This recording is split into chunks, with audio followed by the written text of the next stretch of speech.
ego, which is what it's always portrayed as. Don't shop Tuesday from 7 to 9 p.m. Eastern Standard Time, or, you know, Leos are vain, or Scorpios like sex, you know. But actually, I think that our astrological sign is what our spirit came to Earth to do for others. Our sun sign, okay?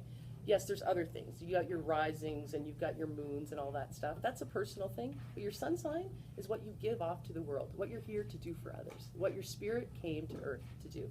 It chose a season, it chose a time, it chose an element and a job to do. Okay? So now I'm going to ask you guys, Pisces, aren't you? Virgo. Mark is the Pisces. Okay, so I'm going to ask your signs and I'm going to tell you what your element and job is. Okay? So Virgo, you are the Earth communicator. Basically in astrology, there are 4 elements: earth, water, fire, air. Okay? For every element, you've got an organizer, a leader, and a communicator working for it. Okay? So you, Earth communicator, you communicate Earth. And Earth is in charge of foundations and stability. So you communicate that to others. You'll make people feel safe. You'll tell them how to be safe, right? And you basically, yeah, you're good at all that sort of stuff, okay? You're also in charge of summer, because you're born in the summer, okay?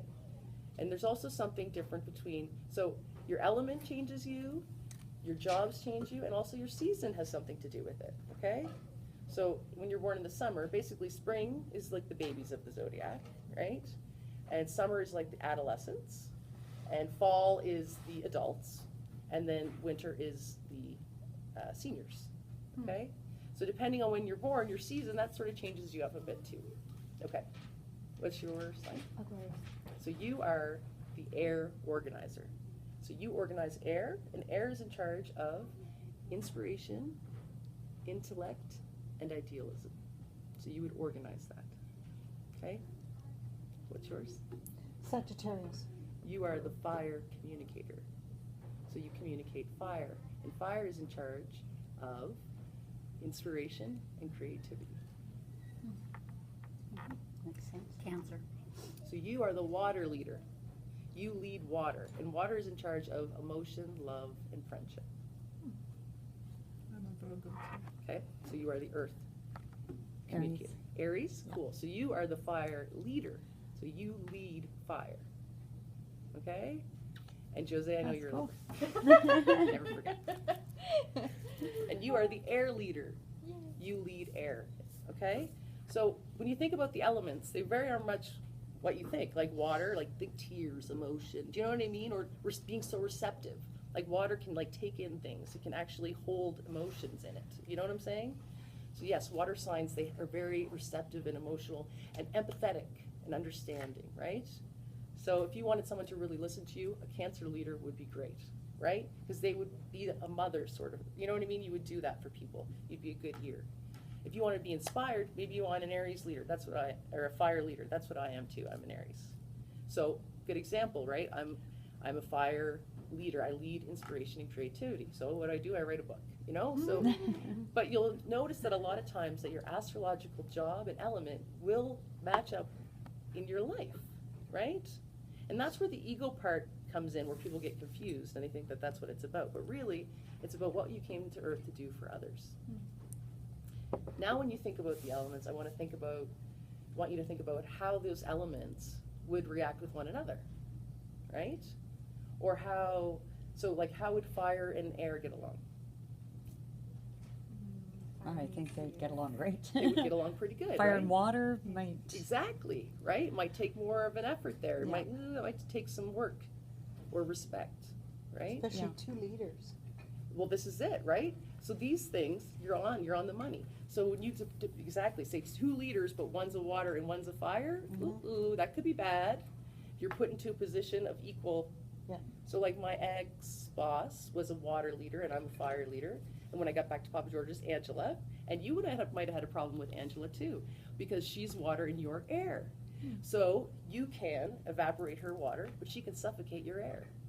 And for me, she could put out my fire, or I could evaporate her water. But we're both leaders. So you end up thinking sometimes, I wouldn't do it that way. I don't know why they're doing it. There can be inferiority or superiority. But when you get past that, you can become strong allies, and you can take turns doing the jobs. And whenever, like maybe water's necessary today. Maybe it'd be better to lead with water today. You know what I mean? But other times it's better to lead with fire. So, based on these things, your element and your job and your season, you're meeting up with every sign in the zodiac in one of 7 ways. Okay? And I've known this for a long time. They're combinations. So like you with your own sign, you love your own sign. Ah, what is it about that person? They are cool. Right? Right? Or you with an element that blends with yours is different than, say, you with an element that doesn't. And then once again, you with your own element. But the elements that don't share, you see what I'm saying? Yeah. So these end up making 7 distinct relationships. And they're forms of energy, okay? Basically, we all vibrate to our element, season, and job, right? And when we come in contact with one another, we create a different vibration based on where we both were born, right? And those vibrations link up to your 7 chakras. So that's what this is. I took those 7 combinations, and when I learned about the chakras, they sounded so familiar because they sounded just like the 7 relationships.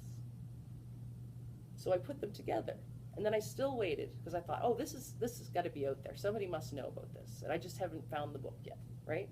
And then 10 years passed, and I was in the Jasper library, and I took an encyclopedia on astrological influences.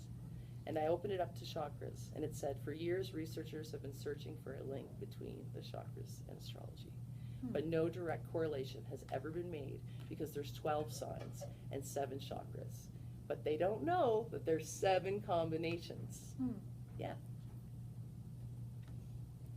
So now what I'm going to do for you is I'm going to get you to give me one person in your life, and I'm going to tell you the color that you meet them, the chakra, and what your energy is based on. And then after that, if you have any questions, bring it on. But go ahead. Anybody in my life? But I just want you have to tell me their birthday. And the only problem is if they're on the cusp, I can't do that because you have to Google it. What do you mean? If somebody's on the cusp, which means they're born on the last day or the first day, you really have to look up the time of day that they were born. Because the sun moves differently. Do you know what I mean? Like it might not have moved into Taurus, say, until 3 p.m., but you were born at 1 p.m., which would mean you would still be in Aries. But that is recorded, so it is easy to find out. You just have to do the homework, okay? So as long as you're not on the cusp, just tell them. A Libra, so October. Okay, perfect. A Libra? Yeah. So a Libra and a Virgo are side by side. You are seasonal karmic neighbors in the zodiac. Basically, a Libra has been a Virgo already, and a Virgo will be a Libra next. And so these people, whether they are your neighbors or not, have the ability to sort of look into your life and give advice from across the fence. Okay? You meet in the sacral chakra, which is all about choices. And so you help each other with your choices. Yeah, and what you would say to each other is, there's always a choice, or there is no choice. Because it's to challenge or aid those relationships, okay? Does that make sense at all? Okay, cool. Gemini. Okay, a Gemini and an Aquarius. A Gemini and an Aquarius are both air. Okay, so your own element, you meet them in the throat chakra. You make blue energy together. It's really easy to talk to and listen to your own element. And you're also doing work for your element. Leader, organizer, and communicator together. It's like the Trinity. And you're going, one goes to the other. So basically how it happens is organizer is going to be drawn to the communicator, communicator's drawn to the leader, leader's drawn to the organizer. And you do work for your element, okay? So it's really easy to talk to and listen to those people. What you would say to each other is, your wish is my command, or be careful what you wish for. Because you manifest super quick with your own element, because you're doing work for it. So if you say shit, it's going to happen. So you better make sure you're saying positive stuff around these people, okay? September,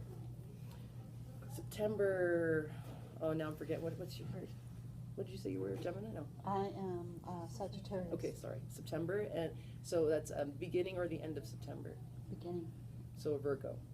So a Virgo and a Sagittarius are both communicators. But a Virgo is the earth communicator, and you are the fire communicator. So in the beginning, there can be that sort of inferiority, superiority complex. You might feel like, I don't know if they like me or not. And they can feel the same way about you because you give the same energy to each other, right? Mm-hmm. But like I said, once you get past that sort of rough start, they become like some of your favorite people to let in to your heart. And your color is green. And you meet in the heart chakra, which is all about balance. Mm-hmm. And so it's sort of like helping you see the other parts of yourself these people do, right? Oh, okay. The things you don't think about. Yeah. They'll be like, that makes don't forget sense. about this stuff. And you do that for them as well, right? So you sort of complement and complete each other. Okay. Cool. Aquarius, So February. a Virgo and an Aquarius? A Cancer and Aquarius. Cancer, sorry. Cancer and Aquarius? Okay, that's okay though.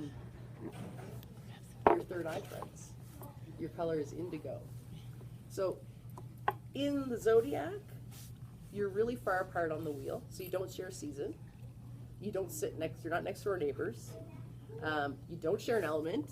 You don't share a job. And your elements do not blend. But because of this, you are very intrigued by one another. It takes a while for that relationship to form. It usually takes synchronicity or some side of roundabout way that you actually meet each other. Like you could see each other for a long time but never actually meet until like years later. But when you meet, you actually dig each other quite a lot. And you're like, yeah, very intriguing. These people too, you're gonna know when they're thinking of you. Like you both have it. You'll know when they're gonna call, or you'll just feel like that they're coming to the door, or you'll share things involved with the psychic realm. Like maybe you both have dreams that come true and you can share that in common. Or do you see what I'm saying? But that's what that relationship is all about. And I thought that was just because you were married so long. We've been married for 35 years. Okay, so really, that's your man? Yeah. Very cool. And it's my brother. Oh, really? Okay. That's my daughter, sister-in-law. Okay. That's funny. Well, hello, Not the whole family You're here. Cool. Okay, Luba, you're the Virgo, Yeah. too. Yeah, 27th of February, Pisces, so it is here on the. Yeah, so that's great. Okay, so Pisces and a Virgo are equal opposites. So they are at the same place, the same time as you, but for completely different reasons. You both are communicators, and your elements blend. Okay, so unlike the other ones where you meet them in the heart chakra, you only have one equal opposite because they sit right across the wheel from you, okay?